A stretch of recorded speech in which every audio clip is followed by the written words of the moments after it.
العلي العظيم. بسم الله الرحمن الرحيم. الحمد لله الذي هدانا لهذا وما كنا لنهتدي لولا أن هدانا الله. لقد جاءت رسل ربنا بالحق والصلاة والسلام على الرسول النبي الأمي العبد المؤيد والمنصور المسدد والمصطفى الأمجد والمحمود الأحمد أبي القاسم محمد وآله الطيبين الطاهرين المعصومين المظلومين الذين أذهب الله عنهم الرجس وطهرهم تطهيرا.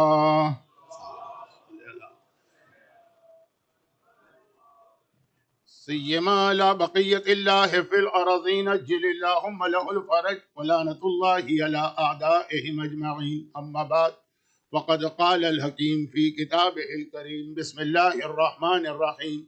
يا أيها الذين آمنوا ادخلوا في السلم كافة وقال قل إن صلاتي ونسكي ومحياي ومماتي لله رب العالمين لا شريك له بذلك أمرت وأنا أول المسلمين.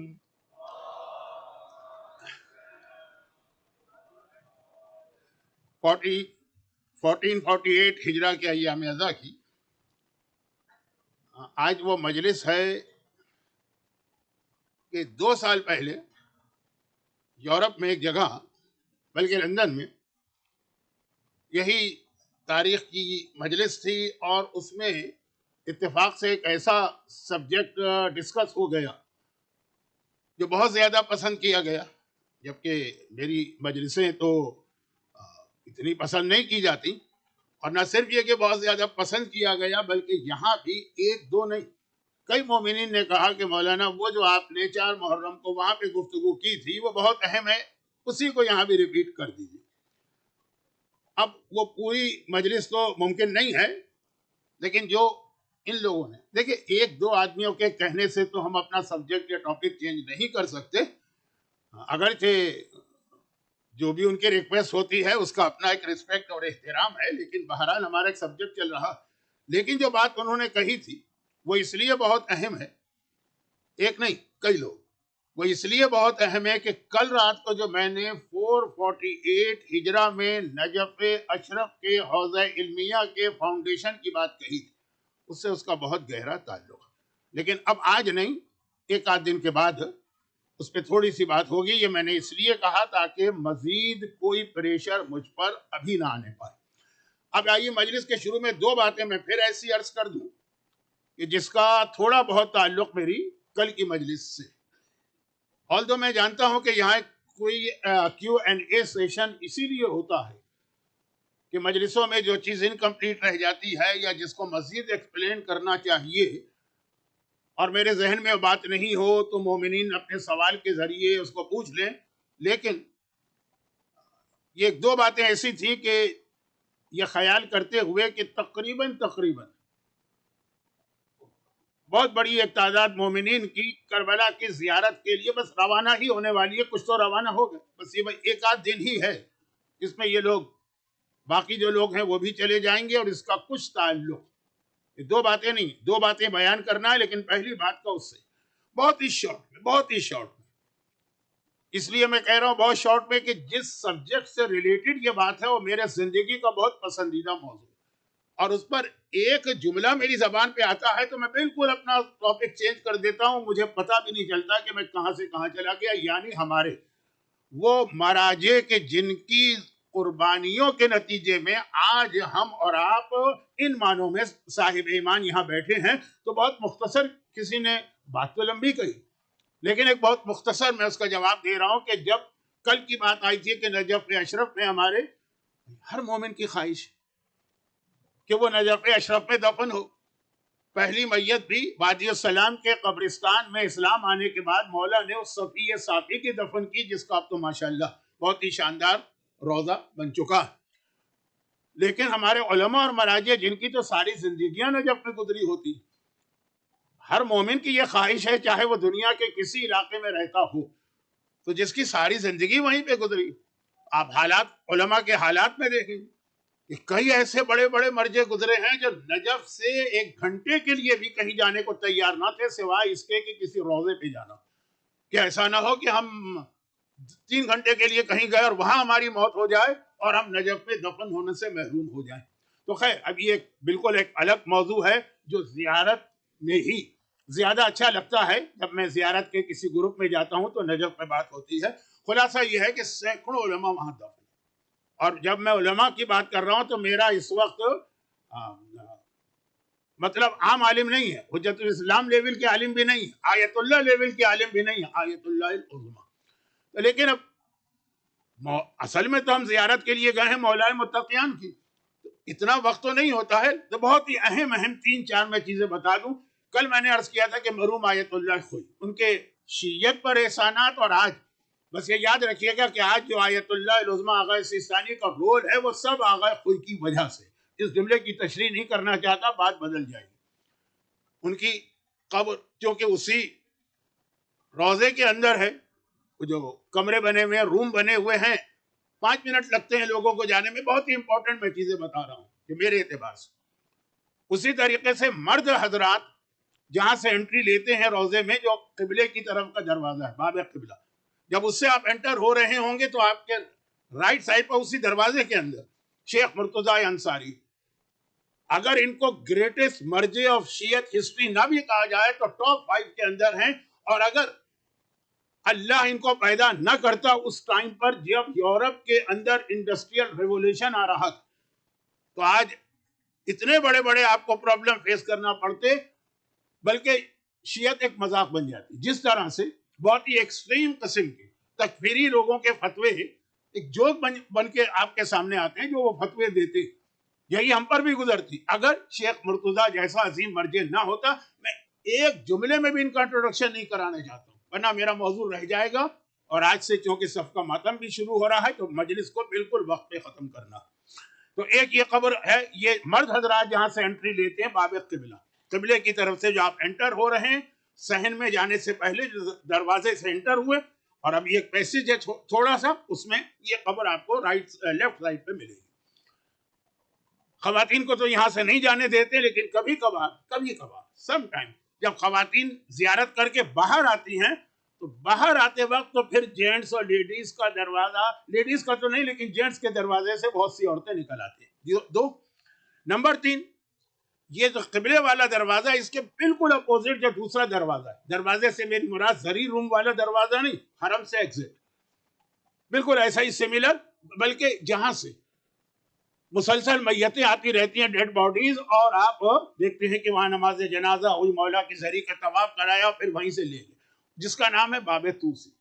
اس دروازے کے بالکل برابر آغا بزرگ شیرازی کی قبر، تمباکو حرام ہے والا وہ فتویٰ جو پوری شیعت کی تاریخ کے اہم ترین فتووں میں سے ایک۔ یہ میں بہت اہم بات بتا رہا ہوں، یعنی بہت شارٹ کر رہا ہوں، ہزاروں نہ صحیح تو سینکڑوں مراجع میں سے جو بہت ہی مختصر، آپ آتے جاتے 5 منٹ میں ان کا حق ادا کر سکتے ہیں۔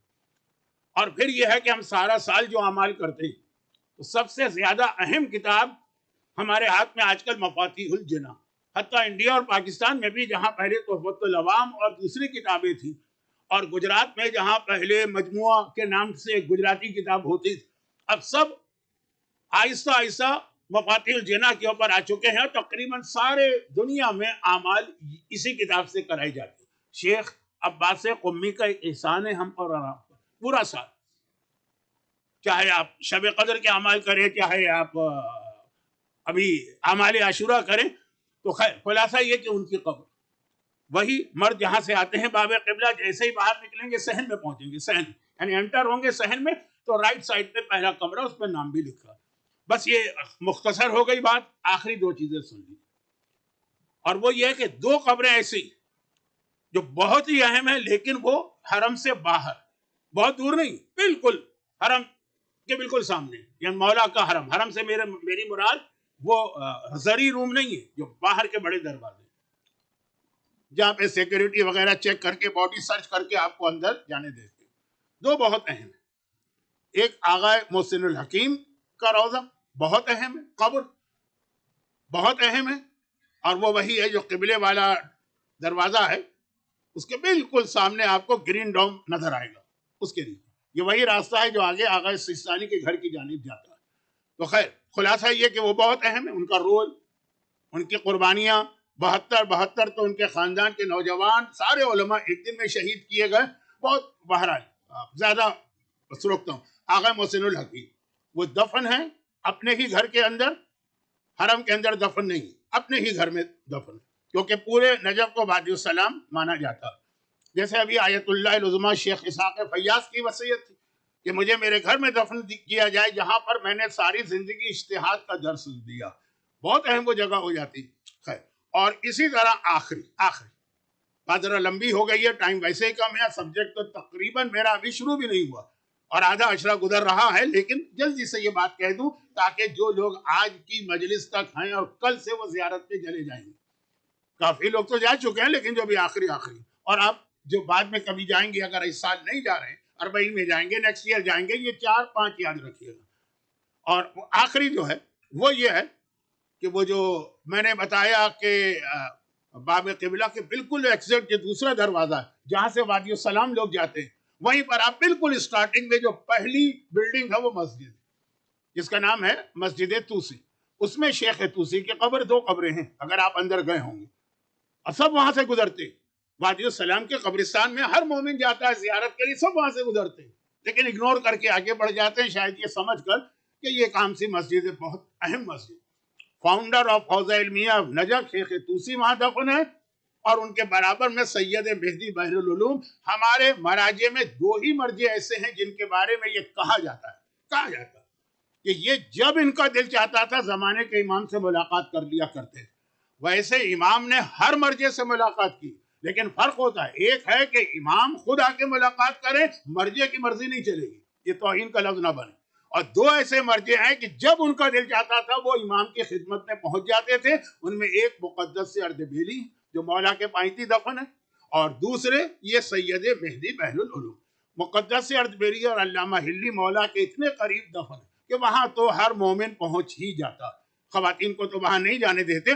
تو خلاصہ یہ ہو کہ یہ باب توسی سے نکلے جہاں سے میتیں آتی، پہلی بلڈنگ لیفٹ سائڈ پر شیخ توسی، اور اسی کے قریب یہ تمباکو کا فتویٰ دینے والے ہمارے بزرگ ترین مراجع میں سے 1-2، اور پھر آغا خوئی کی قبر 3، پھر شیخ عباسی قمی 4، شیخ مرتضی انصاری کے حالات سنیے بڑا مزہ بھی آئے گا نمبر 5، اور آغا حکیم نمبر 6۔ یہ تو ایک بات ہوئی، جلدی سے دوسری بات بھی کل سے ریلیٹڈ بتا کے پھر آج کے سبجیکٹ پہ آ جاؤں۔ اور وہ دوسری بات یہ کہ کل میں نے باتوں میں ایک جملہ کہہ دیا تھا، کوئی مذہبی جملہ نہیں تھا، کہ جب لوگ کسی جگہ کے خلاف ہوتے ہیں، کسی سٹی کے خلاف ہوتے ہیں، وہاں کے لوگ پسند نہیں آتے، تو مذاق میں کہہ دیتے ہیں کہ خانہ کعبہ سے 360 بت جو پھینکے گئے، گرائے گئے، وہ فلاں شہر میں جا کے گرے۔ میں نے کراچی کا نام لیا تھا، مومباسا کا نام لیا تھا۔ جیسے کراچی پاکستان کے اعتبار سے بہت اہم ریلیجس سینٹر، تو اکثر کہتے تھے جی وہ سارے کے سارے بت تو یہاں آ کے گرے، ہر آدمی اپنے آپ کو اللہ سمجھتا۔ مومباسا اس لیے کہا کہ بہرحال اس افریقہ کا اہم ترین شہر تھا، لیکن ایک فارمولا سنی، یہ فارمولا میرے موضوع سے ریلیٹڈ تو نہیں ہے لیکن آپ کے بہت کام آئے گا، اور فی الحال بہت ہی شارٹ میں بتا رہا ہوں۔ ہمارے پاس بہت ساری ایسی حدیثیں، اور جملہ میں پہلے کہہ دوں وہ ساری غلط حدیثیں، وہ ساری جھوٹی حدیثیں، وہ پورا فارمولا بتا رہا ہوں، پوری ایک آپ کو کیٹیگری بتا رہا ہوں حدیثوں کہ بہت ساری ایسی حدیثیں ہیں جو جھوٹی بنائی گئی، فیک ہیں، فیبریکیٹڈ ہیں، صرف اس لیے بنائی کہ کسی آدمی کو کسی شہر والوں سے جھگڑا ہو گیا یا کسی کمیونٹی سے اختلاف ہو گیا۔ اب آپ کو ایک حدیثیں ملیں گی جس کے اندر کبھی ایران کے بعض شہروں کو کنڈیم کیا ہے، عراق کے بعض شہروں کو کنڈیم کیا۔ اس وقت تک انڈیا پاکستان تو اتنا فیمس نہیں تھے، حدیث کی بات کر رہا ہوں، عالم کے قول کی نہیں کہ چھٹے امام نے کہا، چوتھے امام نے کہا، 5ویں امام نے کہا۔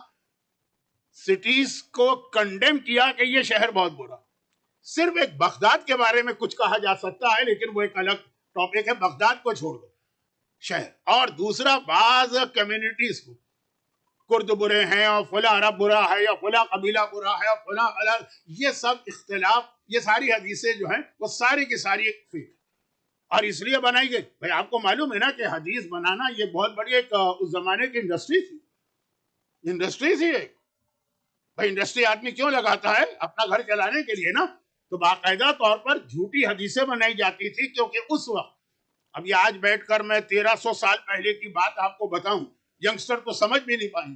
کتابیں تو ہوتی نہیں تھی، پرنٹنگ تو تھی نہیں. ابھی تو وہ اس نے وہ جو جرمنی کا کون تھا گوٹنبرگ، اس نے تو وہ پریس نہیں ایجاد کیا تھا، بلکہ کاغذ پر لکھنے کا رواج بھی بہت کم تھا اس زمانے میں، وہ بھی اتنا ایزی نہیں تھا. تو زبانی بات ہوتی تھی. جس کے پاس رسول کی کوئی حدیث آتی تھی اس کی بڑی ویلیو. اور عام طریقہ تھا کہ ایوری فرائیڈے پریئر کے بعد ہر شہر کے اندر لوگ دیکھتے تھے کہ مجمع میں کوئی ایسا آدمی تو نہیں آ رہا ہے جو رسول کی حدیث کا نیریٹر ہو. ریکویسٹ کر کے اس سے کہتے تھے کہ یہ ایک حدیث ہم کو سنا. ایک حدیث. آپ کو ایک واقعہ یاد اور اچھی طرح یاد، کیونکہ وہ واقعے میں ایک ایسی حدیث آئی ہے جو آج بھی کفن پہ لکھنا مستحب ہے، اور اس لیے مستحب ہے کہ عذاب قبر سے بچانے والے بہترین عمل میں سے یہ حدیث. حدیث پر عمل کی بات نہیں کرو، خالی حدیث لکھیں آپ. یہ رائٹنگ اگر آپ کے کفن پہ آ جائے، اور جیسا کہ علماء کا کہنا بھی کہ ایسی حدیث ہے کہ آپ پانی پہ پڑھ کے اس کو پھونک ماریں گے یہ حدیث پڑھ کے، تو ہو سکتا ہے کہ مردہ بھی زندہ ہو جائے. یہ سمجھانے کا ایک طریقہ. اتنی اسٹرانگ بدعا ہے حدیث سلسلۃ الذہب. جو 8ویں امام جب نیشا پور آئے تھے اور لوگوں نے کہا تھا، عام لوگوں نے نہیں، 70,000 علماء تھے اس زمانے کی پاپولیشن کو دیکھی، ایک حدیث اپنے جد کی آپ ہم کو سنا دیجئے. 70,000 علماء کاغذ و قلم لے کے بیٹھے ہیں، پبلک کی بات تو چھوڑی. وہ جو حدیث امام نے پھر ارشاد فرمائی، جس کے راوی ہی اتنے اہم کہ سارے معصوم راوی ہے، کہ میں نے اپنے بابا سے، انہوں نے اپنے بابا سے، اپنے وہ یہاں تک کہ اللہ تک سلسلہ گیا. ایک ایسی ہی ایک اور بہت دلچسپ حدیث ہے، لیکن آج نہیں کیونکہ اب وقت میرے ہاتھ سے نکل رہا. تو یہ جو حدیث ہے یہ 8ویں امام کی. تو یہ تو خیر 8ویں امام تو اسی رسول کے بیٹے ہیں، اس لیے زیادہ تڑپ کے علماء آئے تھے. لیکن عام لوگوں کا بھی طریقہ تھا کہ اگر کوئی ایک راوی مل گئے جو یہ کلیم کرے کہ میرے پاس حدیث رسول ہے، اتنی عزت دی جاتی تھی. اور ہر فرائیڈے کے بعد اس سے لوگ کہتے تھے صرف ایک حدیث سنا. برادران اہل سنت کی 6 بہت ہی امپورٹنٹ اور اتھینٹک کتابیں ہیں حدیث کی، جن کا نام ہے صحاح ستہ. ان میں سے ایک ہے نسائی. وہ نسائی کو جو مار مار کے شہید کیا اسی ڈیمسکس میں یا سیریا میں، وہ اسی لیے تو شہید کیا. وہ اتنے بڑے محدث سے، یعنی حدیث کے عالم، کہ ہر فرائیڈے کو ان سے لوگ حدیث سنتے ہیں. اور ایک فرائیڈے کو وہ مولا کے فضائل کی حدیث سنا گئے تو پبلک اتنے ببھر گئے. اور پورا لمبا واقعہ ہے، آپ علماء سے سنتے ہوں گے، بہت انٹرسٹنگ ہسٹری ہے. ان امام نسائی کا ہم سے کوئی تعلق نہیں. یہ نہ صرف یہ کہ دوسروں کے امام ہیں، بلکہ اتنے امپورٹنٹ ہے کہ آج بھی صحیح بخاری اور صحیح مسلم اور ابن داؤد اور ترمذی کے ساتھ ان کی کتاب 6 موسٹ اتھینٹک حدیث بک میں ہے. لیکن اصل بات یہ تھی کہ ہر فرائیڈے کو ایک حدیث سننا. بلکہ اسی میں نے کہا نا کہ ایک انڈسٹری لگی. بہت مشہور واقعہ، ایک آدمی تھا، گروسری شاپ کا مالک، فروٹ شاپ کا مالک، ویجیٹیبل شاپ کا مالک، اکا. اس نے جو تھا، اب جیسے طریقہ ہوتا ہے، سبزیاں لا کے گھر میں رکھتا ہے، دکان میں بیچتا، اسٹور کرتا. اس نے پیاز یا اونین، یہ بہت ایک اہم مسئلہ ہے کہ پیاز کھانے کے بعد مسجد میں آنے سے روکا بھی گیا ہے، اور اس کے فائدے بھی بہت بتائے گئے. وہ ایک ٹاپک. وہ اس نے بہت ساری پیاز خرید کے رکھی تھی کہ بیچوں گا. وہ اتفاق سے بارش ہو گئی اور اس کی پیاز پہ پانی پڑا تو اس کی پیاز خراب ہو گئی. اب اتنا بڑا لاس. تو وہی اسی طرح سے وہ گیا ایک ایسے آدمی کے پاس جو حدیث رسول ہر جمعے کو سناتے کہ بھائی میری پیاز بکوا دو، جو پروفٹ ہوگا 50-50. باقاعدہ ڈیلنگ تاریخ میں. اس نے کہا ٹھیک ہے میں بکوا دوں گا، فکر نہ کرو، ساری پیاز تیار رکھو فرائیڈے کے بعد. تو ہر فرائیڈے کے بعد یہ صرف ایک حدیث سناتا. آج کھڑا ہو گیا. کہا مسلمانوں، ایک حدیث پیغمبر نے فرمایا، من اکل بصیل اکۃ کانہ زارنی فی مکہ. جو اکا کی پیاز کھا لے اس کو اتنا ثواب ملے گا جیسے اس نے میری زیارت شہر مکہ کے اندر کی. اوہو، اب تو لوگ ٹوٹ پڑے. اور وہ سڑی ہوئی پیاز، جو اسپوائل پیاز، وہ روٹین پیاز، وہ ہاتھوں ہاتھ ایسا بکی کہ گھوڑ کیا بکے گا. اب یہ باقاعدہ ہسٹری کے اندر واقعات، ناٹ اونلی ون ہسٹری. آپ کو یاد ہے نا کہ معاویہ نے سمرہ ابن جندب غیروں کے ایک بہت بڑے محدث مانے جاتے تھے. اب یہ بات ہو رہی ہے معاویہ کی، یعنی بالکل شروع اسلام. باقاعدہ طور پر ان سے ایک ڈیلنگ کی تھی اور 1,00,000 درہم دینے کی بات کی تھی. انہوں نے کہا نہیں بھائی، میری ایک ریپوٹیشن ہے مارکیٹ میں، اگر مجھ سے یہ حدیث بنوانا تو 2,00,000 درہم دینا پڑے گا. یہ میرا ریٹ ہے، اس کے اندر نو کنسیشن، نو رعایت، اتنا تو دینا ہی دینا. نام تھا ایک معاشرے. چنانچہ انہوں نے حدیث بنائی اور کیا حدیث بنائی کہ جو آیت مولا کی شان میں نازل ہوئی ہے شب ہجرت، وَمِنَ النَّاسِ مَن يَشْرِي نَفْسَهُ ابْتِغَاءَ مَرْضَاتِ اللَّهِ، ایک ایسا بندہ ہے جو اپنے نفس کو بیچ کر اللہ کی مرضی کو خرید لیتا ہے. کہا یہ آیت عبد الرحمن ابن ملجم کے بارے میں نازل ہوئی. یہ حدیث بنا باقاعدہ پورا واقعہ ہے کہ کس طرح سے نیگوسیشن ہوئی، ڈیلنگ ہوئی، اور اس کے بعد ریٹ کے اوپر بات ہوئی، تب یہ حدیث بنے گی. تو یہ ایک دو واقعات نہیں، بہت سارے.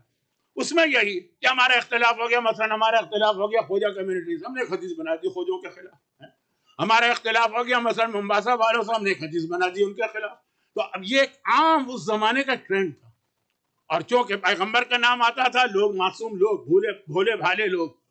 آج 21 سینچری ہے نا، آج انسان اتنا سمپل اور معصوم نہیں رہا. اس کے باوجود جنت کی حوروں کی لالچ میں کتنے لوگ اپنی جان دینے کو تیار اور دے رہے. میں زیادہ اس کی ڈیٹیل میں نہیں جا رہا، لیکن وہ جتنے لوگ ہیں، وہ جتنے ٹیررسٹ ہیں، ان کو یہی لالچ دی جاتی. اور اسی لیے فرائیڈے کا دن بہت اہم ہوتا ہے کہ فرائیڈے کی نماز کے وقت جا کے سوسائڈ کرو تو تم کو ڈبل حوریں ملیں گی، کیونکہ فرائیڈے کی فضیلت بہت زیادہ ہے. تو اب خلاصہ یہ آج 21 سینچری کی بات ہے. تو میں تو جا رہا ہوں 13 بلکہ 1400 سال پہلے حدیث. بس اتنی عقیدت ہے کہ پیغمبر کا نام آ گیا اور انہوں نے حدیث قبول کر لی. تو ایک فارمولہ سن لیجئے کہ جو کسی بھی کمیونٹی کے خلاف یا کاسٹ کے خلاف یا قوم کے خلاف حدیث بنی یا کسی شہر کے خلاف، وہ حدیث غلط ہے. سوائے بغداد کے بارے میں تو کہا جاتا ہے، کیونکہ بغداد کا واقعہ تو الگ تھا نا، کہ جب بغداد بن رہا تھا اور سادات کرام کے خون سے بغداد کو بنایا گیا. میں کہیں اور جاؤں گا. یہ دو باتیں ہو گئی. اب میں آتا ہوں اپنے اصل موضوع پر. یہ اس سے ریلیٹڈ ہی ہیں، لیکن کچھ چیزیں ٹائم سے پہلے اور سیکوینس سے ہٹ کے میں بیان کرتا ہوں. اچھا، ایک چھوٹا سا جملہ، یہ دو باتیں جو میں نے کہیں یہ کل کی مجلس سے ریلیٹڈ. شیخ توسی کا ذکر ہوا اور نجف کے میں آغا خوئی کے قبر کا ذکر ہوا، تو میں نے کہا کہ آج یہ بات کمپلیٹ ہو. کل کراچی کی بات آئی تھی کہ سارے بت مکے سے گرا اٹھا کے وہاں پھینکے گئے. میں نے کہا تو اس کو سمجھا. اب ایک بات سن لیجئے، یہ میں ایڈوانس میں بتا رہا ہوں، اور وہ آج رات کے جو مصائب مجھے پڑھنا ہے اس کے آخری جملے پہ آپ کو بہت اعتراض ہوگا. مجھے ابھی سے پتا وہ پاس تھا، یہ فیوچر کہ ہوگا آپ کو بہت زیادہ اعتراض. تو میں کوشش کروں گا کہ اس اعتراض کا جواب اس وقت تو نہیں دے سکوں گا، مصائب ہوں گے، دعا میں آ جائے جواب. نہیں آیا اور ضرورت پڑی تو کل. لیکن ابھی سے کہہ رہا ہوں ایک اعتراض ہوگا اور بہت زبردست اعتراض ہوگا. پہلے سے معلوم ہوتا ہے نا آدمی کو، جیسے دو آدمیوں میں لڑائی ہو گئی، تو جنگ ہو رہی ہے، لڑائی ہو رہی ہے، جھگڑا ہو رہا ہے، تو قریب کھڑا ہوا ایک آدمی. اچھا، تو ایک آدمی نے جو سامنے والے سے کہا کہ خاموش ہو جاؤ ورنہ میں تمہیں ایک ایسا مکہ یا پنچ ماروں گا کہ تمہارے 34 دانت ٹوٹ جائیں گے. قریب آدمی کھڑا تھا، اس نے کہا آدمی کے تو 32 ہوتے. کہا لیکن مجھے پتا کہ تم بولو گے تو 2 دانت میں نے تمہارے بھی ایڈوانس میں ملا لیے. تو بعض چیزیں پہلے سے معلوم ہوتی ہے نا کہ یہ تو ہو کے رہے گا، یہ آدمی ضرور انٹرفیئر کرے گا، تو ایک مکہ اس کو بھی مارنا ہے تو 2 دانت اس کے بھی. تو مجھے ابھی سے معلوم. تو یہ اعتراض مجھے معلوم ہے، اس کا جواب بھی میرے پاس ہے. آج نہ آ سکا دعا میں، مسائب میں تو نہیں آ سکے گا، تو یہ آئے گا پھر کل 1-2 منٹ کے لیے بہت مختصر سا جواب ہوگا. تو یہ میں نے ایڈوانس میں کہا. 2 چیزیں کل کی تھی، اس کو یاد وضاحت کی، اب یہ ایڈوانس میں. اب یہ جو حدیث ہے یا یہ ہمارے علماء ہیں یا مراجع ہیں، دیکھیے مراجع کا بھی سب سے بڑا کام تو یہی ہوتا کہ وہ حدیثوں کو چیک کریں. قرآن تو آپ کے پاس ہے، اور ایک ایسی کتاب ہے قرآن کے ایک طرف ہدن للمتقین بھی ہے، ہدن للعالمین بھی ہے، کتاب ہدایت بھی ہے. اور اسی قرآن میں قرآن نے اپنے بارے میں کہا کہ یہدی بہ کثیرا و یضل بہ کثیرا. اسی ہدایت کی کتاب سے بہت سے لوگ ہدایت پاتے ہیں تو بہت سے لوگ گمراہ بھی ہو جاتے ہیں. پورے عالم اسلام میں اگر اس وقت 73 فرقے، اگر 73 ہیں، تو سوائے ایک فرقے کو چھوڑ کر باقی جتنے فرقے وہ اپنے، اب یہ 72 تو صحیح کے سب صحیح نہیں ہو سکتے نا، وہ سب اپنا عقیدہ اسی قرآن سے ثابت کرتے ہیں. اسی قرآن سے وہ کہتے ہیں جی ہمارا عقیدہ اسی میں ہے. دشمنان اہل بیت کہتے ہیں ہمارا عقیدہ اسی میں ہے. ہمیں تو پتہ ہی ہے محبان اہل بیت کو. تو قرآن ایک ایسی کتاب ہے، تھوڑے سے اس کے الفاظ ایسے ہیں جس میں ایک لفظ سے کئی مطلب نکل سکتے ہیں. چنانچہ حدیث کی ضرورت، اور حدیثیں ابھی آپ نے سنا اتنی جھوٹی بنائی گئی ہے، سے مرجع کی ضرورت. تو یہ جو آج میری مجلس کا یہ اسٹارٹ تھا، مرجع سے حدیث پر آ رہا ہوں، اب حدیث سے قرآن پہ جا رہا ہوں. اور وہ یہ کہ اسلام نے سب سے بڑی جو مومن سے ڈیمانڈ کی، سب سے بڑی ڈیمانڈ، یہ سارے یہ واجبات اور یہ حرام اور حتی عقیدے یہ سب بعد میں آتے ہیں، سب سے بڑی ڈیمانڈ کی ہے جو آج بھی امریکن ڈالر کے پیچھے لکھا، ان گاڈ وی ٹرسٹ۔ آئیے قرآن کی آیت کا ترجمہ، اللہ پہ مکمل بھروسہ۔ وہ جو کل آیت کا میں نے ترجمہ کیا تھا، آج اب کر رہا ہوں دوبارہ، اے ایمان لانے والوں اسلام میں کمپلیٹ داخل۔ یاد رکھیے اسلام پہ وہی عمل کرے گا جسے اللہ پہ بھروسہ۔ اور وہ جو پھر قرآن نے کہا یہ جو ہے کہ اسلام میں پورا داخل ہو، اس کو ایکسپلین کیا کس طرح، صلاتی و نسکی، میری نماز بھی اللہ کے لیے ہوگی، میری ہر عبادت اللہ کے لیے ہوگی، میری پوری زندگی اللہ کے لیے ہوگی، میری موت اللہ کے لیے ہوگی، جو کائنات کا رب ہے اس کا کوئی شریک نہیں ہے، اس لیے میں اس کا حکم مان رہا ہوں۔ اب جس کی تشریح میں کروں گا، ان سارے کے سارے عقیدوں اور عمل کا دار و مدار جو ہے نا، یہ جن کی فاؤنڈیشن ہے وہ اللہ پہ بھروسہ ہے۔ اور جیسے جیسے زمانہ آگے بڑھے گا مومنین کے پرابلم بھی زیادہ ہوں گے، کوئی علاقے کا مومن محفوظ نہیں رہے گا۔ آپ کے علم میں شاید نہ ہو، اور اللہ کرے کہ کبھی نہ ہو، آپ بہت ہی پیسفل ملک میں بیٹھے ہوئے ہیں، لیکن کتنے ملک ایسے جو بہت اچھے سے حالات دیکھتے ہی دیکھتے ایسے بدلے کہ لوگ ریورس مائگریشن پہ مجبور ہو گئے۔ اور وہ دنیاوی مسائل کی بات نہیں کر رہا ہوں، اپنے دین کو بچانے کے لیے۔ خیر، تو اب میں ادھر نہیں جا رہا، اس بات کہیں اور چلی جائے گی۔ قرآن کریم میں نے دوسری مجلس میں سورہ انفال کی آیت تلاوت کی تھی، جس کے شروع میں ہے لفظ انما۔ عرض کیا تھا جب انما آ جائے جس آیت میں، بہت اہم آیت تطہیر انما سے شروع ہوتی ہے، انما یرید اللہ، انما کا مطلب صرف یہ اور کوئی نہیں۔ یہ انما جو ہے نا، وہ ایک طریقے سے وہ سیکورٹی گارڈ ہے جو دروازے پہ کھڑا ہے، کسی دوسرے کو انٹر نہیں ہونے دے گا۔ آیت تطہیر انما سے ہے کہ بس یہ ہیں جن کو اللہ نے پاک و پاکیزہ بنایا، اور کوئی نہیں آ سکتا۔ آیت ولایت، انما ولیکم اللہ ورسولہ والذین آمنوا الذین یقیمون الصلاۃ ویؤتون الزکاۃ وہم راکعون۔ تمہارا ولی صرف یہ تین ہے، اس کے علاوہ کوئی چوتھا نہیں ہو سکتا، اللہ، اللہ کا رسول، اور رکوع کی حالت میں زکوٰۃ دینے والا۔ تو یہ انما کا لفظ بہت اہم ہوتا ہے۔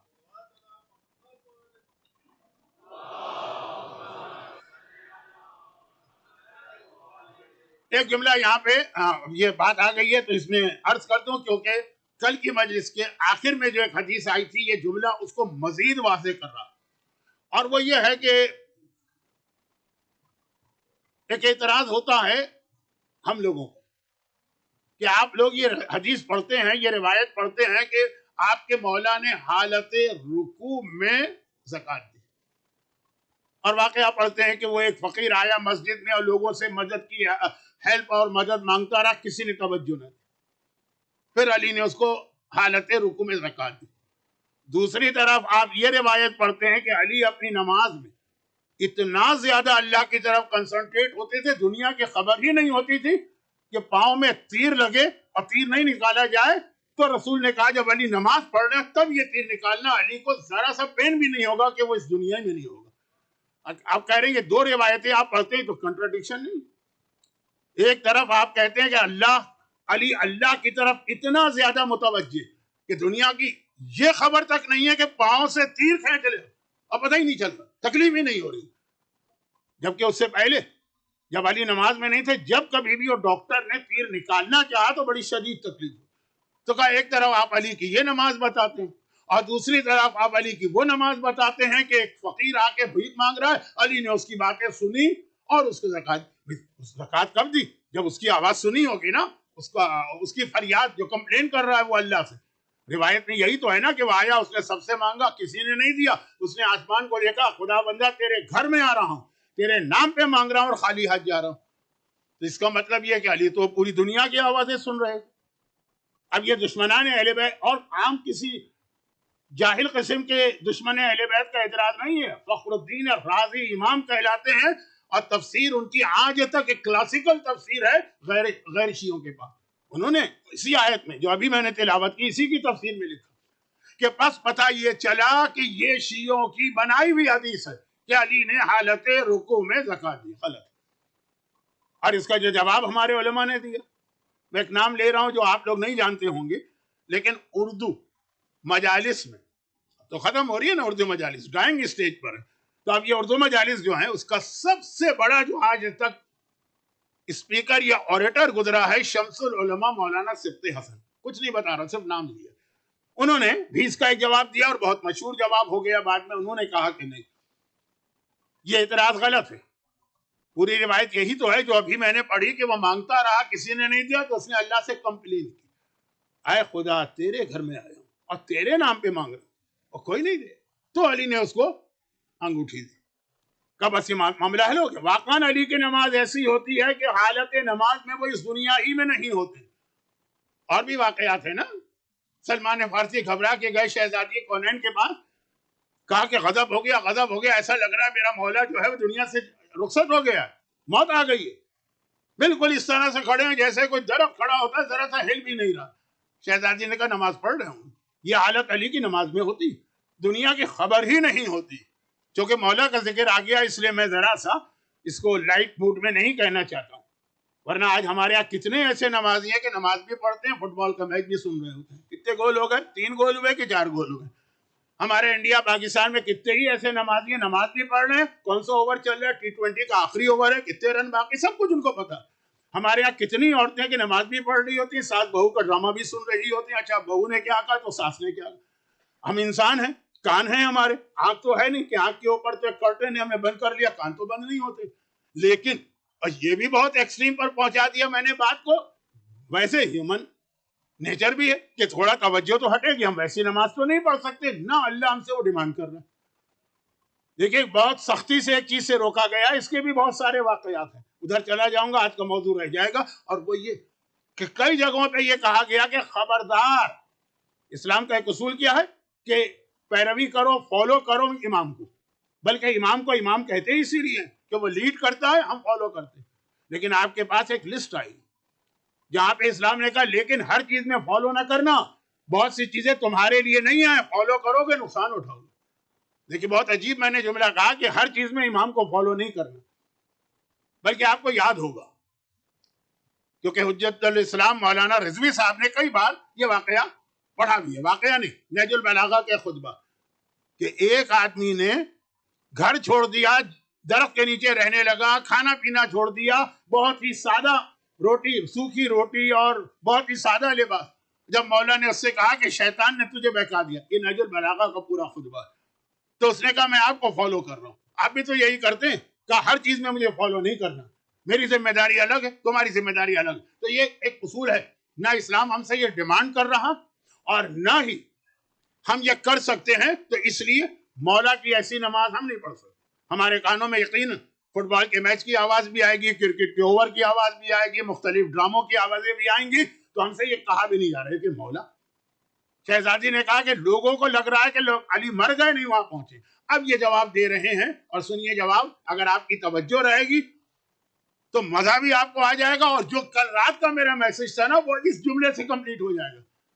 کیا جواب دیا؟ کا جواب یہ دیا کہ روایت یہی ہے نا کہ اس نے ہر ایک سے مانگا، کسی نے نہیں دیا، اللہ سے کمپلین کی۔ تو سوال یہ ہے کہ جب اس نے پہلی بار مانگا تھا لوگوں سے تو سب سے پہلے علی کو اس کی مدد کرنی چاہیے۔ ہر عبادت میں علی سب سے پہلے ہوتے ہیں نا۔ مسلم اول شاہ مردہ علی، جو اقبال نے کہا کہ پہلا مسلمان ہے، ہر نیکی میں علی سے پہلے کوئی نظر نہیں آئے گا۔ یہاں پہ ایک فقیر مانگ رہا، سب سے مانگ رہا، علی حالت نماز میں اس کی مدد نہیں کر رہا۔ کب اسی میں جواب پورا کا پورا تمہارا جو ایک آبجیکشن یا اعتراض ہے کنٹرڈکشن کا، اس کا سلوشن اسی میں کہ علی جب وہ آ کے مسجد میں مانگ رہا تھا، علی نماز میں تھے، اور مومن جب نماز پڑھتا دنیا میں نہیں ہوتے، اللہ کے سامنے پہنچ جاتا، وہاں پر ہے علی۔ تو جب تک وہ دنیا والوں سے مانگتا رہا، علی نے سنا ہی نہیں کہ اس نے کیا کیا۔ جب اس نے اللہ سے مانگا، اللہ کے بعد پہنچا، وہیں پہ علی کھڑے تھے، اچھا اس نے یہ کہا، فوراً علی نے اس کی مدد کر کے اس کو زکات دی۔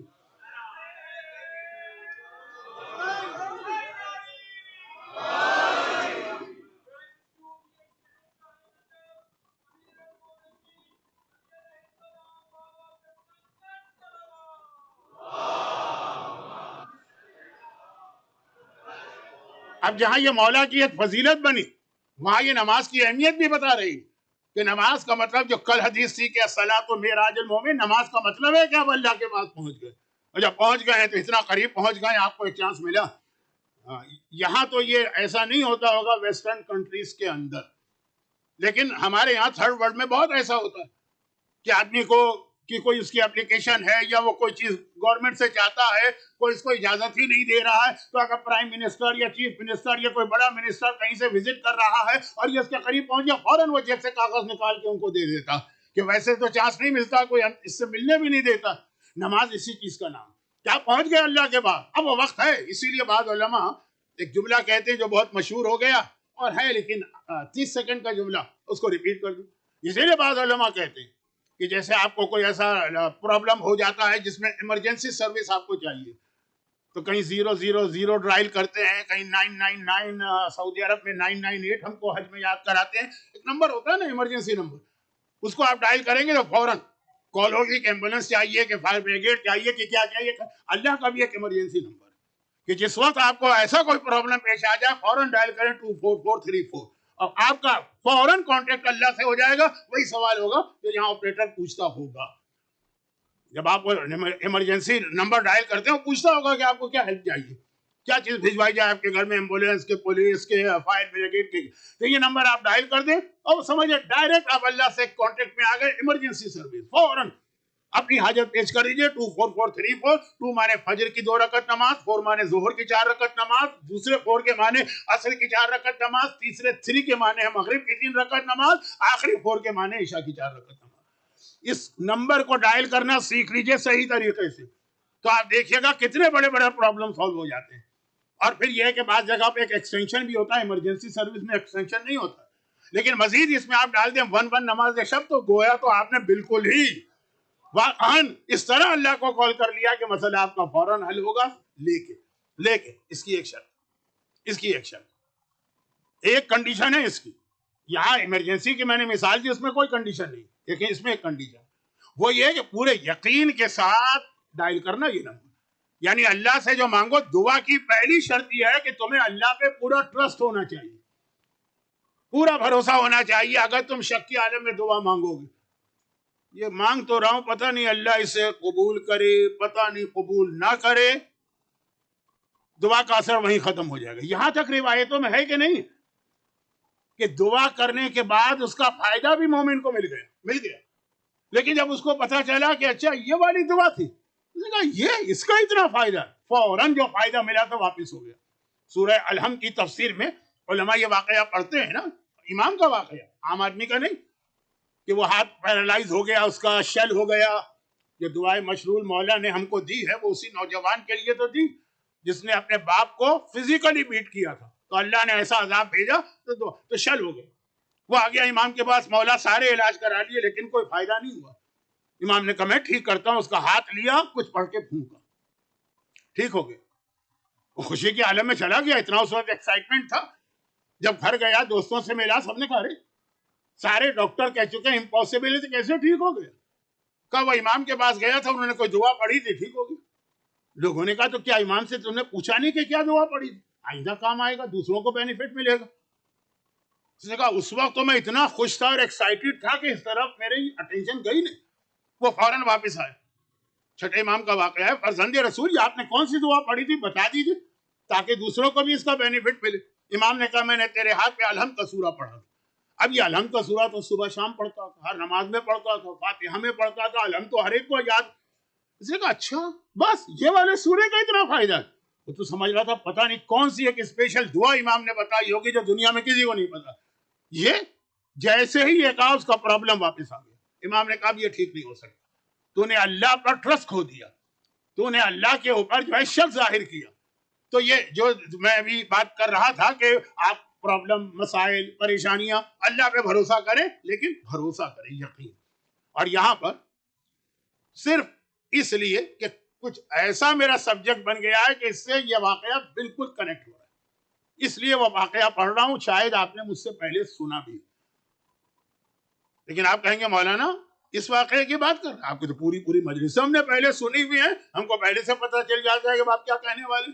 لیکن یہ واقعہ، اور یہ واقعے کے اندر جو دعا بتائی گئی وہ اتنی اہم دعا کہ مرجے، جب آپ مرجے سے کوئی فتویٰ اگر آپ لیں نا، تو یہ فتویٰ جو ہے نا یہ بہت زیادہ ایک قسم کا لا یا قانون کا مسئلہ، وہ ہمیشہ جواب یس یا نو میں دیتے ہیں، ڈیٹیل میں نہیں جاتے.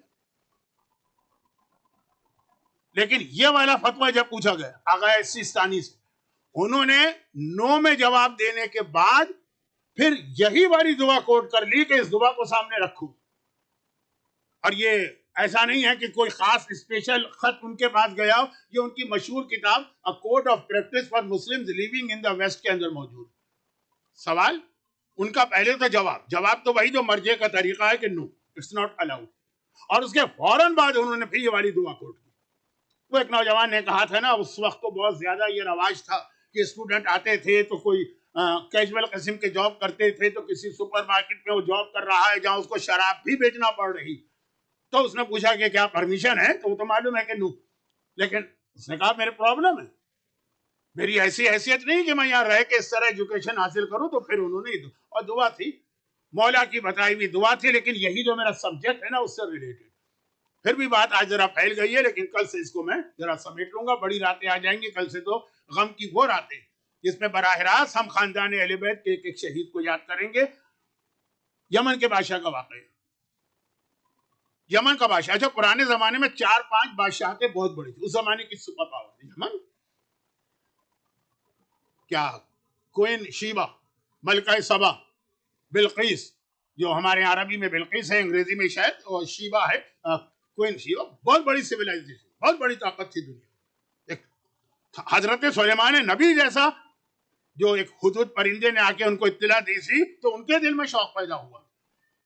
اور ایک یمن کی یہ اس کوئن کے زمانے کا واقعہ نہیں، میں بتا رہا ہوں کہ وہ یمن بہت بڑا تھا. اس طرح چین اس زمانے میں بہت بڑی حکومت، انڈیا کی حکومت بہت بڑی، بڑی بڑی طاقتیں تھیں. کینیڈا، امریکہ، یورپ، افریقہ، اس زمانے میں یہ دریافت نہیں ہوا، سارا اس طرف کنسلٹیشن. اچھا جو بڑی بڑی حکومتیں ہوتی ہیں نا، بہت اپنے آپ کو طاقتور، وہ ایک دوسرے کے کمپٹیشن میں بھی آتی ہے کہ تمہارے پاس یہ چیز ہے تو ہم تم سے بڑے ہیں، ہمارے پاس وہ چیز. تم نے اتنی لمبی اونچی بلڈنگ بنائی ہائی، تو ہم یہ بنائیں. تم نے یہ والا مثلا پین خریدا تو ہم وہ والا خریدیں گے. یہ ایک ہے. خالی حکومتوں کی بات نہیں کرے، مومنین میں نے دیکھا ہے کیسا کمپٹیشن چلتا ہے. تمہارا 1 ملین کا مکان ہے تو ہم 2 ملین کا مکان خریدیں گے. اب مجھے تو گاڑیوں کو پتہ ہی نہیں، میں آج تک ڈرائیونگ سیٹ پہ نہیں بیٹھا، گاڑی چلانا تو دور کی بات، بیٹھا بھی نہیں. لیکن گاڑیوں میں بھی جو کمپٹیشن ہوتا ہوگا.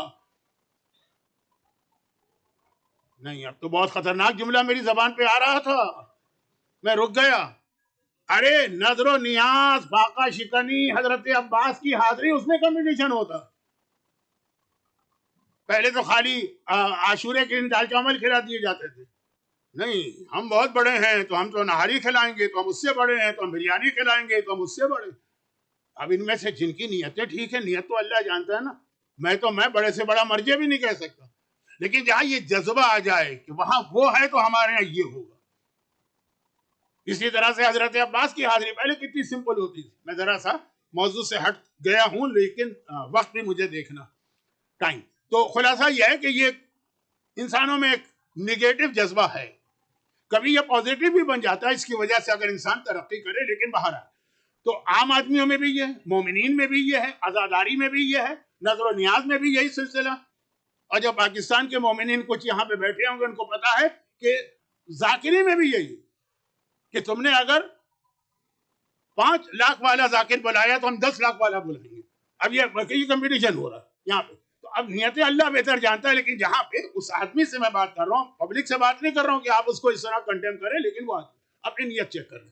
تو خلاصہ یہ کہ وہ تو بادشاہ تھے، یمن، چائنا، انڈیا، ایک دوسرے کا کمپٹیشن، پھر ایران، روم. تو جس کے بعد کوئی ایسی یونیک چیز آ جاتی تھی نا جس بادشاہ کے بعد، وہ اس کو بڑی حفاظت سے رکھتا اور ایمبیسڈرز کو بلا بلا کے دکھاتا تھا، یا دوسرے ملک کا کوئی منسٹر آیا دکھاتا تھا یہ ہمارے پاس. یمن کے بادشاہ کے بعد ایک بہت ہی قیمتی موتی آ گیا جو مرغی کا انڈا ہوتا ہے اس سے بھی بڑا. اتنا بڑا موتی اور اتنا صاف ہو، یونیک، بہت بڑی چیز. تو اس نے اس کو اپنا ایک پریسٹیج کا ذریعہ بنایا. کبھی روم کے وزیر کو بلا رہا ہے تو کبھی انڈیا کے سفیر کو بلا رہا ہے تو کبھی، اور اس کو وہ دکھاتا ہے. میں تفصیل میں نہیں جا رہا ہوں، گرچہ تفصیل میں چلا گیا، یہ بھی میری غلطی تھی، یہ جملوں کی ضرورت نہیں. اچھا اب اس کی حفاظت بھی کرنا، تو اس نے خاص ایک غلام کو اپوائنٹ کیا کہ تمہارا کوئی کام نہیں، سارے کام ختم, ڈیوٹی ختم, یہ تم کو میں دیتا ہوں, بڑی حفاظت سے رکھو, اپنی جان سے زیادہ اس کی حفاظت کرنا, جب ضرورت ہوگی تو میں بلاؤں گا اور پھر فوراً واپس لے جاؤں. ٹھیک, وہ بھی خوش ہو گئے. پہلے غلاموں سے کتنا کام لیا جاتا تھا, ساری اس کی ڈیوٹی ختم ہو گئی. چنانچہ وہ سمجھا کہ بہت اس کو ایک بہت بڑا فیور مل گیا. اب ہر 1 مہینے 2 مہینے 4 مہینے کے بعد, پرانا زمانہ ہے, ٹریولنگ تو آسان نہیں ہے نا, 6 مہینے کے بعد منسٹر آتا ہے تو اس کو بلایا جاتا ہے, باقی 6 مہینے آرام کر رہا. تو ایک دفعہ اسی طرح وہ واپس لے کر آیا, کسی کو دکھا کے, تو گھر میں بچہ بھی تھا. بچے کی نگاہ پڑی, وہ ضد کرنے لگا کہ یہ میرے ہاتھ میں دے. اب آپ نے سنا ہے, یہ تو شاید ہندی کا لفظ ہے, گجراتی میں بھی ہوگا, راج ہٹ, تریا ہٹ, بالک ہٹ, کہ بادشاہ اگر کبھی ضد پہ آ جائے, عورت کبھی اگر ضد پہ آ جائے, بچہ کبھی ضد, کوئی اس کو نہیں سمجھا سکتا, کوئی کنوینس نہیں کر سکتا. اس نے کہا یہ مجھے رو رہا ہے اور آنکھوں آنسو بہا رہا ہے اور زمین پہ گرا جا رہا ہے, جو بچوں کا طریقہ ہے. عورتوں کا طریقہ الگ ہوتا ہے, وہ آپ مجھ سے بہتر جانتے ہیں. تو خلاصہ یہ ہے کہ اب یہ گھر والے سب جمع ہو گئے, بچہ رو رہا ہے, بچے کے رونے سے دل تو تڑپتا ہے نا. آج بھی مسجد حنانہ کوفے میں ہے اور ستون حنانہ رسول خدا کے قبر کے سامنے, اس کی ہسٹری یہی, بچہ رونا, رونے کی آواز. گھر والوں نے کہا بھائی کیا ہے, بچہ ہی ہے نا, دے دو بس, ہم سب کھڑے ہوئے ہیں, 1 منٹ سے بھی کم ہاتھ میں دو, لے لو, خوش ہو جائے گا. اتنا پریشر پڑا, اس کو دیا, ہونے والی بات ہو گئی. وہ موتی سلپ کر کے بچے کے ہاتھ سے گرا اور ٹوٹ کے 2 ٹکڑے ہو گئے. تو یہ 2 موتی کے 2 ٹکڑے نہیں ہوئے, گویا اس کی گردن کٹ گئی. پتا ہے کہ یقینی موت ہے. بادشاہوں کا زمانہ ہے, کوئی ٹرائل وغیرہ تو ہوتا نہیں. اب کیا کریں, اب مسئلہ صرف یہ ہے کہ جب نیکسٹ ٹائم مجھے کال کیا جائے گا, اس وقت تک تو ٹائم ہے, لیکن یاد رکھیے مصیبت جب آتی ہے تب آدمی برداشت کر لیتا ہے, اس سے پہلے جو ویٹ ہو رہا ہوتا ہے نا مصیبت کا, وہ زیادہ مشکل ہوتا ہے. الانتظار اشد من الموت, بعض لوگ کہتے ہیں مولا کی حدیث ہے, کسی کا ویٹ کرنا موت سے بھی زیادہ خطرناک چیز ہے. تو اب یہ کہ پتہ نہیں کب بلائے گا. دوست نے دیکھا بہت پریشان ہے میرا یہ ساتھی, پہلے کتنا خوش تھا, ہنستا مسکراتا, ہر ایکٹیویٹی میں حصہ لیتا تھا, کیونکہ اس کی کوئی ڈیوٹی نہیں. اب ایک دم پریشر میں آ گیا. اچھا بھی کسی سے کہنا بھی نہیں چاہتا, زبان سے بات نکلے گی تو چاہے آپ کتنا ہی چھپائیں گے پھیل جائے گی, لیکن بہت کلوز فرینڈ تھا اور چونکہ محبت کی, اس نے بہت پریشر ڈالا. کہا کہ یہ ہوا ہے, یقینی موت. خالی موت نہیں ہوتی ہے, پرانے بادشاہوں میں پورے خاندان کو مار دیتے ہیں. کہ مولا کی ایک حدیث ہے اور قرآن کی ایک آیت مولا نے بتائی کہ جب آدمی کی زندگی اور موت کا پرابلم ہو جائے تو یہ آیت پڑھا کرو دعا کے طور پر, دیکھو اللہ تمہارا پرابلم سالو کرے. اس نے مسکرا کے کہا, یا مسر پریشانی کے عالم میں, کہ اس کا کوئی فائدہ ہے. وہ موتی ٹوٹنے سے پہلے میں پڑھتا تو یہ موتی کی حفاظت ہوتی. جب 2 ٹکڑے ہو گئے, دعا ہے نا, کوئی گلو تو ہے نہیں کہ موتی کو جوڑ دے, اور کوئی چیز موتی کو جوڑ بھی دے اس زمانے کی ٹیکنالوجی میں تو موتی تو خراب ہو گئے, اس کا کوئی فائدہ نہیں. تو ہو گیا نا, کا کوئی فائدہ نہیں ہے, نقصان ہے کوئی اگر یہ دعا پڑھنا شروع کر دو؟ نہیں, نقصان بھی کوئی نہیں, کا شروع کر دو. اس نے شروع کیا. اب آپ کہیں گے مولانا آپ نے تو کہا تھا شک کے عالم کی دعا قبول نہیں ہوتی, تو شک کے عالم میں پڑھا. نہیں, میں نے یہ نہیں کہا تھا, میں نے کہا تھا یقین والی ہر دعا قبول. شک کے عالم میں آپ پڑھیں گے تو اللہ کچھ قبول کر لیتا ہے, کچھ قبول نہیں کرتا, یہ الگ سبجیکٹ. شروع کر دیں. اچھا اب ادھر دیکھیے, ادھر دعا شروع کی اور تیسرے دن ہی بادشاہ کا میسج آ گیا کہ وہ موتی لے کر آ جاؤ, بہت ضرورت. وہ جب تک یہ دعا نہیں پڑھی تھی تب تو اچھا ٹائم پھر بھی گزر رہا تھا. ادھر دعا شروع کی اور ادھر مثلا آپ نے دیکھا ہوگا بہت سے ایسے مومن خمس نہیں دیتے. اچھا, جس دن سے خمس دینا شروع کیا پہلے ہی سال ان کو اتنا لاس ہو گیا, ان کے اللہ جب تک کچھ نہیں دیتا تھا ملین آف ڈالر آ رہے تھے, اور ادھر دینا شروع کیا سارا بزنس ختم ہو گیا. اب اس نے کہا یہ دعا ابھی شروع کی, لیکن بادشاہ کا آرڈر آ گیا, کیا کرے. لیکن بادشاہ کا آرڈر کیا آیا ہے, بادشاہ کا آرڈر آیا جلدی سے وہ موتی لے کر آؤ اور دیکھو اس کو توڑ کے 2 ٹکڑے کر کے لے کے آنا. اب اس کو یقین نہیں آ رہا ہے کہ میں کیا سن رہا ہوں, کہ یہی میسج ہے. چنانچہ موتی لے کے گیا. اچھا, اب یہ چونکہ اس کا اپنا پرسنل پرابلم چل رہا تھا تو اسے پتا نہیں تھا کہ باہر کیا ہو رہا ہے دنیا میں.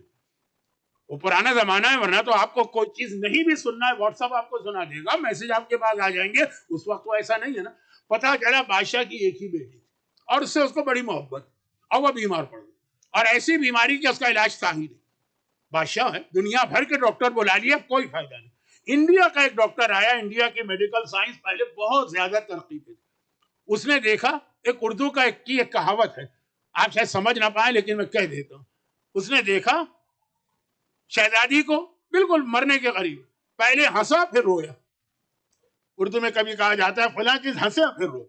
بادشاہ نے پوچھا یہ کیا ہوا؟ کہا میں ہنسا اس لیے کہ اس بیماری کا پوری دنیا میں صرف مجھے علاج آتا اور کسی کو نہیں. تو روئے کیوں؟ کہا مگر اس کے لیے جو دوا ہے وہ موتی، ایک انڈے کے برابر ایک قیمتی موتی ہوتا ہے، اس کو کرچ کر کے اس کا پاؤڈر بنا کے اگر کھلایا جائے تو بچے گا، وہ تو کہیں ملے گا ہی نہیں دنیا میں. بادشاہ نے کہا میرے پاس ہے. غلام سے کہا لے کر آؤ. غلام ٹوٹا ہوا موتی لے کے گیا. بادشاہ کی بیٹی بچ گئی. بجائے اس کو پھانسی دینے یا ہینگ کرنے کے اس کو اتنا انعام دیا گیا، زندگی بھر کے لیے فارغ ہو گیا. کہا واہ، مولا نے جو دعا بتائی تھی وہ کیسی دعا تھی. اور وہ جو دعا ہے وہ اب دیکھیں وقت نہیں، میں بہت جلدی پڑھ رہا ہوں کہ وہ جو دعا ہے نا، ہر دعا کے اندر جو ورڈنگ ہوتی ہے نا اس کی بھی ایک اہمیت. یہ جملہ یاد رکھیے گا کیونکہ جو آیت توکل یعنی ان گاڈ وی ٹرسٹ میں نازل ہوئی ہے اس میں ایک بہت اہم لفظ ہے کل، آج نہیں، لیکن وہ ہے کیا؟ سورہ طلاق کی آیت نمبر 2 اور 3. 2 آیت پوری نہیں، آدھی آیت. اور یہ آغا سیستانی نے اس اسٹوڈنٹ کو جواب میں لکھ کے بھیجا کہ شراب بیچ رہے ہو کیونکہ تم اپنے آپ کو مجبور سمجھ رہے ہو کہ میرے پاس اور کیا ہے سورس آف انکم. یہی کام ہوتے ہیں، پیٹرول اسٹیشن میں کام کر لیا یا گروسری شاپ میں کام کر لیا تو شراب تو ہوتی ہے ساتھ. خیر، تو یہی آیت اس کے جواب میں تھی. آیت کیا؟ وَمَن يَتَّقِ اللَّهَ يَجْعَل لَّهُ مَخْرَجًا وَيَرْزُقْهُ مِنْ حَيْثُ لَا يَحْتَسِبُ وَمَن يَتَوَكَّلْ عَلَى اللَّهِ فَهُوَ حَسْبُهُ إِنَّ اللَّهَ بَالِغُ أَمْرِهِ وَقَدْ جَعَلَ اللَّهُ لِكُلِّ شَيْءٍ قَدْرًا. جو اللہ سے ڈرتا اور تقوی اختیار کرتا ہے اس کے لیے اللہ مخرج. آپ میں مڈل ایسٹ کے کتنے لوگ ہیں ایگزٹ کو ہائی وے سے نکلتے ہیں، ایگزٹ ہے اس کو عربی میں مخرج آج بھی کہتی ہیں. جو اللہ سے ڈرتا ہے اللہ اس کو ہر مصیبت سے نکلنے کا راستہ دکھاتا ہے. اور وہ جو اللہ سے ڈرتا ہے یرزق ہو، اللہ اس کو رزق دیتا ہے من حیث لا یحتسب، ایسی جگہ سے وہ سوچ بھی نہیں سکتا تھا وہاں سے اس کو آفر آ جاتی ہے. اور وَمَن يَتَوَكَّلْ عَلَى اللَّهِ، ہاں جو گاڈ پہ ٹرسٹ کرے، اللہ پہ ٹرسٹ کرے، جو اللہ پہ ٹرسٹ کرے گا فَهُوَ حَسْبُهُ، اللہ اس کے لیے کافی ہے، پھر اسے کسی کے آگے ہاتھ پھیلانے کی ضرورت نہیں. ہاں یہ ضرور ہے ان اللہ بالغ امرہ، جو اللہ ارادہ کر لے گا اللہ تو اپنا کام کر کے رہے گا. قد جعل اللہ لکل شیء قدرا، اللہ نے ہر چیز کا ایک وقت رکھا. تھوڑا ویٹ کرنا پڑ سکتا ہے لیکن یاد رکھو اللہ تمہیں پریشانی سے نکلنے کا مخرج بھی بنائے گا. اللہ ایسی جگہ سے تمہیں عطا کرے گا تم سوچ بھی نہیں سکتے تھے کہ وہاں سے مجھے ملے گا. اور جو اللہ پہ بھروسہ کر لے اللہ حال رزق نہیں، دنیا کائنات کے ہر مسئلے میں تمہارے لیے کافی ہو جائے گا. یہ ٹرسٹ جو آج کے زمانے کا سب سے بڑا آپ کا پروٹیکشن کا ذریعہ، ورنہ دشمنان اسلام بھی آپ کو ختم کرنا چاہتے ہیں اور اپنے پرسنل پرابلم بھی آپ کے ایسے. یہی اور اس کی بیسٹ ایگزامپل لوگ کہیں گے مولانا جب مصیبتیں بہت زیادہ ہوں تو نہیں ہوتا بھروسہ. اس کی بیسٹ ایگزامپل کربلا. کربلا میں اگر آپ دیکھ لیجئے کربلا کے شہید، مسائل بہت مختصر آج رہیں گے اور ایسے رہیں گے کہ ویسے تو آپ سن لیں گے، آخری جملے میں آپ پریشان ہو جائیں گے. تو وہ انشاءاللہ اگر ضرورت پڑی تو میں دعا میں ہی کوشش کروں گا، اور اگر دعا کا ٹائم نہیں رہا، 2 دن سے میں خطبہ بھی شارٹ کر رہا ہوں، دعا بھی شارٹ کر رہا ہوں، ٹائم نہیں رہا تو انشاءاللہ کل کی مجلس کے شروع میں. لیکن اللہ پہ بھروسہ. آپ کو یاد ہوگا نا کہ جب حسین کربلا کی طرف جا رہے تھے تو راستے میں ایک جگہ ظہر کے بعد حسین اپنے خیمے میں بیٹھے ہیں تو ذرا سا ایک آنکھ لگ گئی، نیند آ گئی. کیا کہتے ہیں انگریزی میں؟ نیپ. علی اکبر اسی خیمے میں اور وہ اپنی تلوار کی صفائی کر رہے ہیں. ایک دم حسین نے چند سیکنڈ آنکھ لگی اور آنکھ کھولی اور کہا انا للہ و انا الیہ راجعون. جوان بیٹا بوڑھے باپ کی زبان سے جملہ سنا، تڑپ کے کہا بابا نیند سے اٹھ کر یہ آیت. کہا کہ نیند کے عالم میں مجھے اللہ کی طرف سے ایک پیغام آیا کہ وہ پورا قافلہ، حسین نے پورا قافلہ موت کی طرف جا رہا. اکبر کا سوال کیا؟ بابا السنا علی الحق، کیا ہم لوگ حق پر نہیں؟ حسین نے کہا بیٹا کو پوچھنے کی بات ہے. کہا اگر ہم حق پر ہیں تو ہمیں کوئی پرواہ نہیں ہے کہ ہم موت پہ جا پڑے کہ موت ہم پر آ پڑے. یہ توکل کی ایک اعلیٰ ترین مثال ہے، کوئی مسئلہ نہیں. لیکن علی اکبر کی مثال کیوں دوں، عباس کی مثال کیوں دوں؟ یہ تو وہ ٹاورنگ پرسنالٹیز ہیں کہ ان کا تذکرہ فار ایگزامپل کرنا بھی ان کی توہین لگتا. کربلا میں تو اگر ایک حبشی غلام جون ہے اس کا بھی اللہ پہ بھروسہ اور توکل دیکھیے. کربلا کا ایک ایک، جو میں نے 2 دن پہلے جملہ کہا، کربلا کا ایک ایک مجاہد، کربلا کا ایک ایک شہید. جب ہر کی بات آ رہی تھی، اگر حسین کو چھوڑ کے چلا جاتا تو ہمیں حیرت نہیں ہوتی کہ بہرحال مصیبت، پریشانی، یقینی موت سے ہر آدمی بچتا، کوئی نہیں.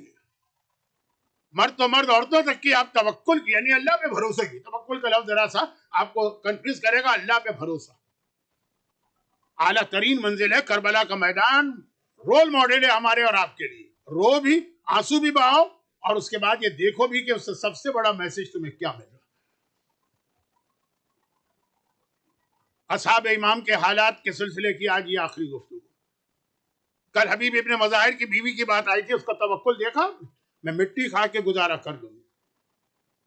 اگر یہ برداشت نہیں کر سکتی کہ میرا شوہر گھر میں بیٹھا رہے اور فاطمہ کا بیٹا اسے بلا. ایک سے ایک مثالیں ہمارے سامنے. جیسے میری زبان پہ ایک جملہ ابھی آ گیا، جان. ابو ذر غفاری کے غلام تھے. مولا نے ان کو خرید کے ابو ذر کو گفٹ کیا تھا. ابو ذر کی وفات کے بعد مولا کی خدمت میں آئے. مولا نے امام حسن کو دیا، امام حسن نے امام حسین کو دیا. یہ جملے میں اس لیے کہہ رہا ہوں تاکہ آپ کو ان کی ایج کا اندازہ. بہت ضعیف ہو گئے. پوری زندگی انہوں نے اہل بیت کی خدمت کی. کربلا تک تو حسین کے ساتھ آئے. اب عاشور کا دن آ گیا، جہاد کا وقت آیا.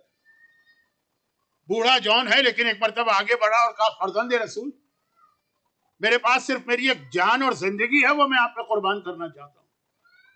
حسین نے دیکھا، جان تم میرے بزرگوں کی نشانی ہے، تم نے ہمارے پورے خاندان کی بہت خدمت کی، میرے بابا سے لے کے میرے بھائی سے لے کے میری ساری زندگی. تمہیں میں ایگزم کر دیتا ہوں، جہاد کربلا سے چلے جاؤ، میں معاف کرتا ہوں. کوئی نہ تمہارے اجر میں کمی آئے گی، نہ ثواب میں کمی آئے گی، نہ اسٹیٹس میں. پوری زندگی خدمت کی. جان تڑپ گئے.